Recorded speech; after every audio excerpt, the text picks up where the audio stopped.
মাংস খেতে গিয়ে এক নেকড়ের গলায় হাড় ফুটে গেল। দারুণ যন্ত্রণায় চারিদিকে সে ছোটাছুটি করতে লাগলো।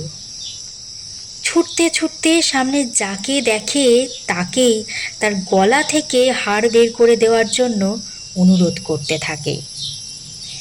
নেকড়ের অবস্থা দেখে বনের কোনো প্রাণী তার সাহায্যে এগিয়ে এলো না, কারণ তারা জানতো যে নেকড়েটা নিশ্চয়ই তাদের পরিচিত কাউকে না কাউকেই খেয়েছে।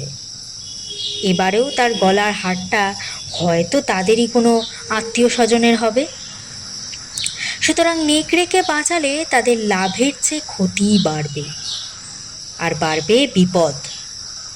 কোনো উপায় না দেখে নেকড়ে গেল নদীর তীরে। সেখানে সে একটা সারসকে দেখল। নেকড়ে সেই সারসটার কাছে গিয়ে খুব কাঁদতে লাগলো আর বলল, ভাই সারস, আমার গলার ভেতর থেকে হাড়টা বের করে দাও, আর এজন্য তুমি যা পুরস্কার চাইবে আমি তোমায় তাই দেব।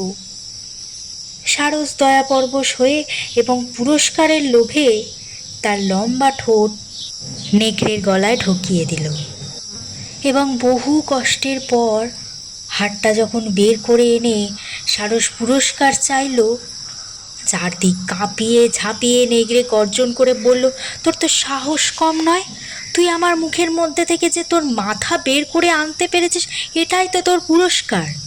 তোর ভাগ্য ভালো যে আমি তোকে সাবার করে দিইনি। নেকড়ের কথা শুনে সারস শেষ পর্যন্ত ভয় পালিয়ে বাঁচল।